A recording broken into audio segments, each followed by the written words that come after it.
प्रेम से बोलिए जय हो चौथ मैया की। आप सभी माताओं बहनों को करवा चौथ व्रत की हार्दिक शुभकामनाएं। यह पावन पर्व आपके जीवन में असीम सुख और समृद्धि लाए। हे चौथ माता, आप हम सभी भक्तों पर अपनी कृपा सदा यूं ही बनाए रखना। हमारे वैवाहिक जीवन को प्रेम और विश्वास से भर देना और सभी को अमर सुहाग का वरदान देना। बहनों, ऐसी मान्यता है कि करवा चौथ के पावन दिन चौथ माता की सच्चे मन से पूजा अर्चना करने और इनकी पवित्र कथा का श्रवण करने से सुहागिन महिलाओं को न केवल अखंड सौभाग्य की प्राप्ति होती है, बल्कि उनके वैवाहिक जीवन की हर छोटी बड़ी परेशानी, हर जटिल समस्या पल भर में दूर हो जाती है और उनकी समस्त मनोकामनाएं बिना किसी बाधा के पूर्ण होती हैं। चौथ माता स्वयं माता पार्वती का ही स्वरूप है, जो विशेष रूप से निसंतान माताओं को संतान सुख का आशीर्वाद प्रदान कर उनके जीवन को खुशियों से भर देती है। आज हम करवा चौथ के इस अत्यंत शुभ अवसर पर आपको करने जा रहे हैं चौथ माता की दो अत्यंत दुर्लभ और पौराणिक कथाएं, जिनके श्रवण मात्र से ही जीवन में चमत्कार होने लगते हैं। तो पहली कथा इस प्रकार से शुरू होती है। प्राचीन समय की बात है। एक अति सुंदर और समृद्ध नगर में एक अत्यंत धनी सेठ और उनकी धर्मपरायण सेठानी जी रहा करते थे। उनके एक सुशील बेटा और उसकी संस्कारी बहू थी। सेठ जी की बहू बहुत ही विनम्र, आज्ञाकारी और संस्कारवान थी। उसका यह नियम था कि वह सदैव परिवार के सभी सदस्यों को, चाहे वे बड़े हों या छोटे, पहले भोजन कराती और उसके उपरांत ही स्वयं भोजन ग्रहण किया करती थी। उनकी एक पड़ोसन थी जो प्रतिदिन यह पूछती कि बहू, आज तुमने क्या बनाया और क्या खाया है? तब बहू उत्तर देती, ठंडो बासी भात। एक दिन उसके पति ने ऐसा सुनकर मन ही मन विचार किया कि आज क्यों न स्वादिष्ट पकवान बनाए जाएं और फिर देखें कि मेरी पत्नी क्या कहती है। उसके पति ने अपनी देखरेख में तरह तरह के उत्तम पकवान बनवाए और घर के सभी लोगों ने बड़े प्रेम से एक साथ बैठकर भोजन किया। आज भी पड़ोसन ने पूछा तो बहू ने वही उत्तर दिया, ठंडो बासी भात। सेठ के लड़के ने यह सुनकर सोचा कि अवश्य ही कोई गहरी बात है जिससे मेरी पत्नी ऐसा कहती है। उसने अपनी पत्नी से पूछा, तुम रोज ठंडो बासी भात खाए ऐसा क्यों कहती हो, जबकि आज तो हम सब ने एक साथ बैठकर कई तरह के गर्मागर्म पकवान खाए हैं। उसकी पत्नी ने अत्यंत गंभीरता से उत्तर दिया, हम लोग जो खा रहे हैं वह हमारे बाप बूढ़ों की कमाई है। जिस दिन आप अपनी मेहनत से कमा कर लाओगे, उस दिन ही मैं समझूंगी कि हम ताजा और स्वयं की कमाई का भोजन कर रहे हैं। अपनी पत्नी की ऐसी बातें सुनकर और उसके विचारों से प्रभावित होकर एक दिन लड़के ने अपनी मां से कहा, मां, मैं एक बड़े शहर में कमाई करने जा रहा हूं। मां ने स्नेहपूर्वक समझाया, बेटा, अपने पास इतना धन है कि खाया नहीं जुटना, फिर तू कमाने क्यों जा रहा है?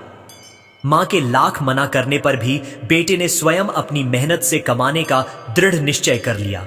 उसके मन में अपनी पत्नी के शब्दों का गहरा प्रभाव था। पति ने घर से प्रस्थान करते समय अपनी पत्नी से अत्यंत महत्वपूर्ण बात कही, मैं जब तक कमाकर बहुत सा धन लेकर न आऊं, तुम चूल्हे की आग मत बुझने देना। और पत्नी को ऐसा कहकर वह कमाने के लिए दूर प्रदेश चला गया। अपने पीछे एक बड़ी जिम्मेदारी छोड़ गया। एक दिन की बात है, बहू रसोई घर में अपने काम में व्यस्त थी और दुर्भाग्यवश गलती से उसकी चूल्हे की जलती हुई आग बुझ गई। अब तो वह मन ही मन बुरी तरह घबराने लगी।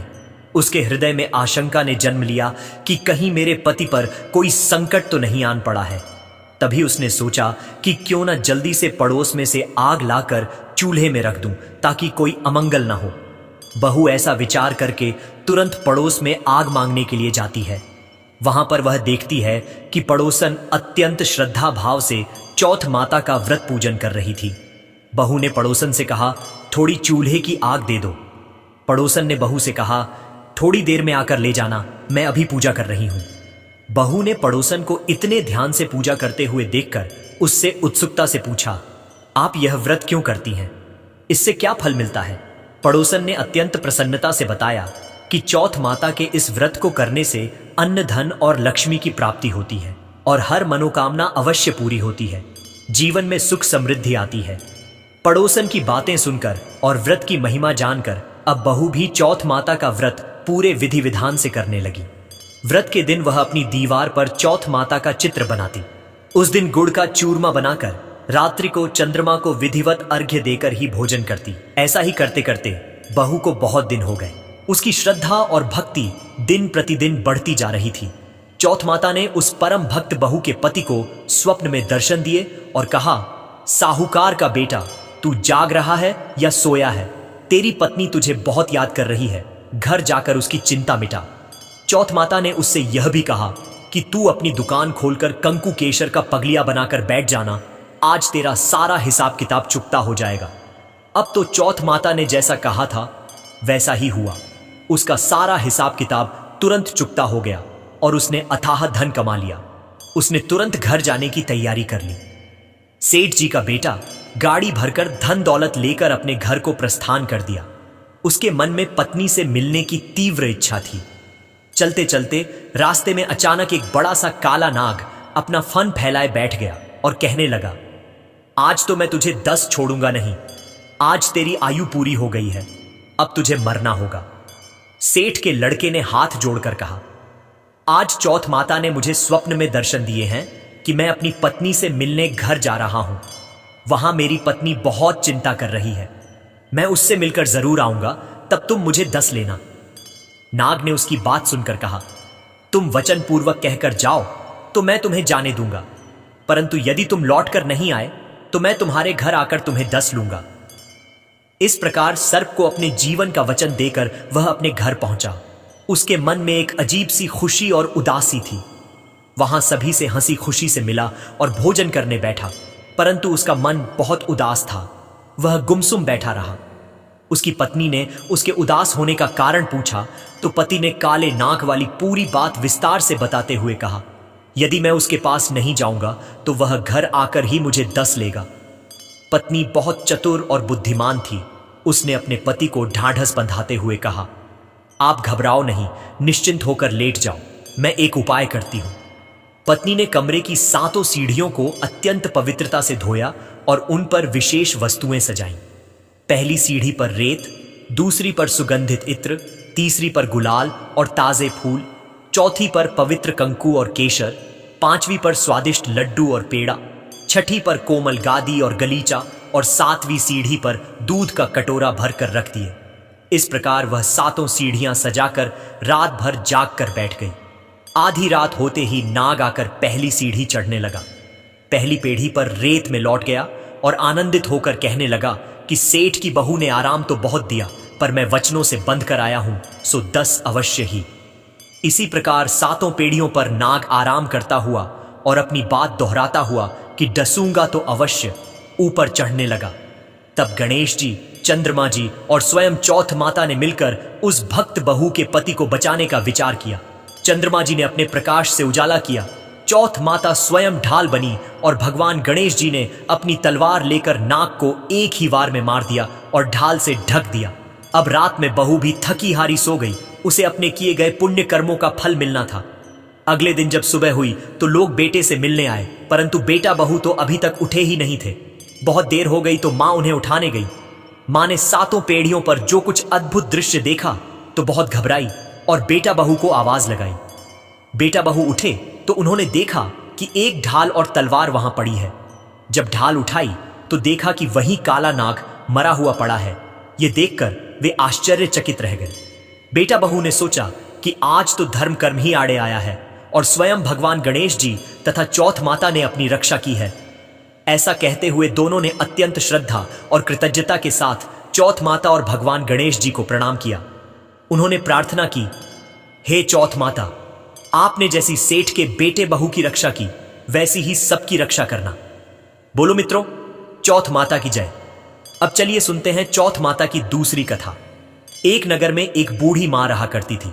वह अपने इकलौते बेटे की सलामती और दीर्घायु के लिए वर्ष भर यानी 12 महीनों की चौथ का व्रत अत्यंत निष्ठा से किया करती थी।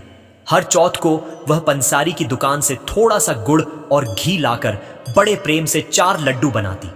उनमें से एक बेटे को देती ताकि वह बलवान बने, एक से चौथ माता की पूजा करती, एक धर्म के लिए निकालती और एक चांद उगने पर स्वयं खा लेती थी। यह उसका अटल नियम था। एक बार उसका बेटा अपनी ताई से मिलने परदेश गया हुआ था। उसकी ताई ने भी उस दिन करवा चौथ माता का व्रत रखा हुआ था।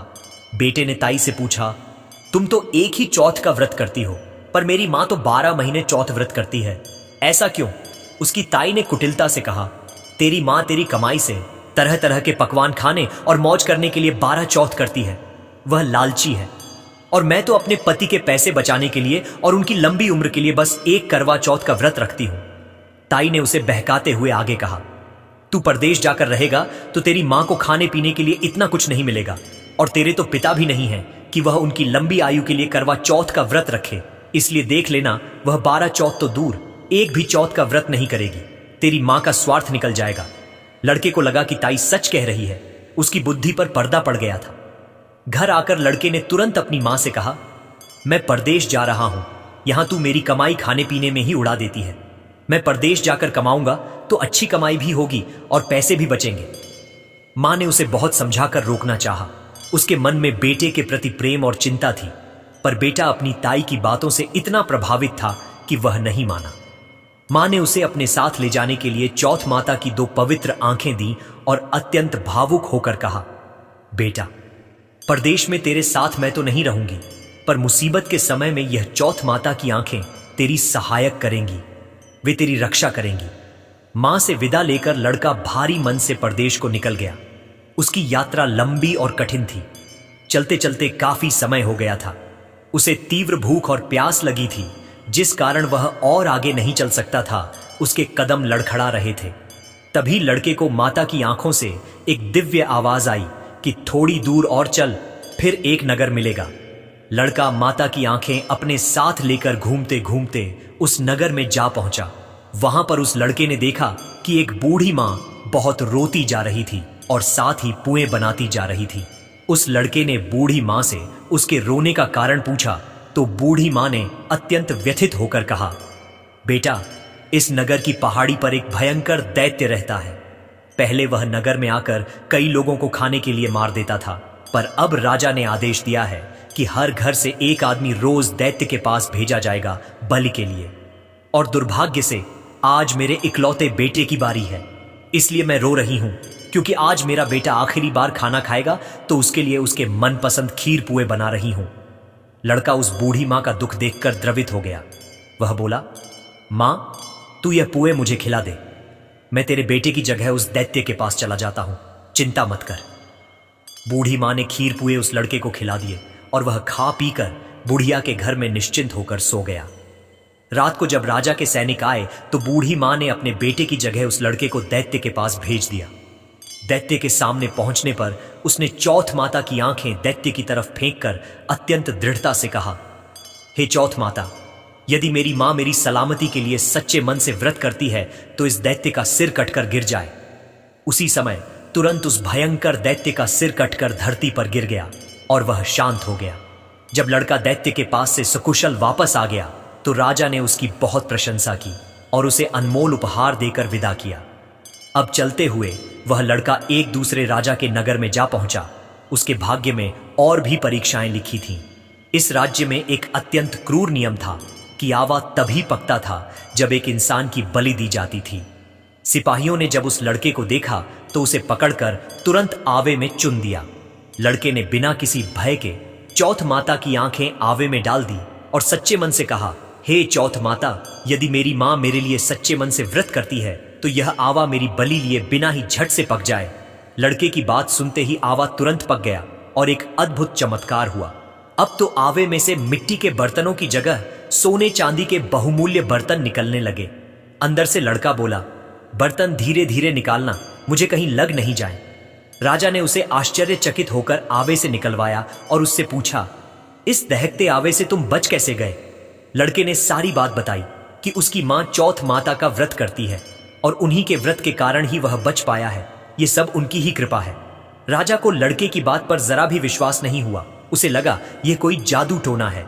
राजा ने तुरंत एक चांदी की सुराही मंगवाई और उससे कहा, इस सुराही की पतली नली से निकल कर दिखाओ, तभी मुझे तुम्हारी बात पर विश्वास होगा। लड़के ने तुरंत चौथ माता को याद किया, आंखें सुराही में डाल दी और कहा, मैं भंवरा बनूं और सुराही से निकलूं। देखते ही देखते लड़का एक नन्हा भंवरा बनकर सुराही की नली से बाहर निकल गया। यह देखकर राजा दंग रह गया। राजा ने अत्यंत प्रसन्न होकर अपनी राजकुमारी की शादी उस चमत्कारी लड़के के साथ करवा दी और पूरे राज्य में सभी लोगों को चौथ माता का व्रत करने को कहा। उनकी महिमा का गुणगान किया। अब इतने सुख और ऐश्वर्य में रहते हुए भी उसे अपनी मां की बहुत याद आने लगी। उसके मन में मां से मिलने की तीव्र इच्छा जागी। उसने राजा के पास जाकर अपने खुद के नगर जाने की इच्छा जाहिर की। राजा ने रथ, घोड़े, हाथी और खूब सारा दान दहेज देकर उसे सहर्ष विदा किया। यह एक भव्य विदाई थी। बेटा अपनी पत्नी, जो अब राजकुमारी थी, के साथ चौथ के शुभ दिन अपने नगर पहुंचा। वह अपनी पत्नी को नगर के बाहर छोड़कर अकेला पंसारी के यहां अपनी मां का इंतजार करने लगा। उसने सोचा, आज तो चौथ है, तो मां यहां पूजा का सामान लेने जरूर आएगी।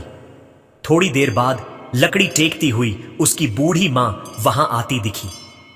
बेटा तुरंत मां के चरणों में गिर पड़ा और भावुक होकर कहने लगा, मां, मैं तेरा वही बेटा हूं, मुझे माफ कर दो, मैंने तुम्हें गलत समझा था। मां ने उसे पहचान लिया और उसे गले लगा लिया। उनकी आंखों से प्रेम के अश्रु बह निकले। लोग चौथ माता की जय जयकार करने लगे। पूरा नगर इस अद्भुत मिलन का साक्षी बना। तभी से उस नगर के सभी लोग चौथ माता का व्रत अत्यंत श्रद्धा भाव से करने लगे। उनकी महिमा चारों दिशाओं में फैल गई। हे चौथ माता, जैसे आपने बूढ़ी मां और उसके बेटे की सहायता की, वैसी ही हमारी भी करना। हमारे जीवन को भी सुखमय बनाना। बोलिए चौथ माता की जय।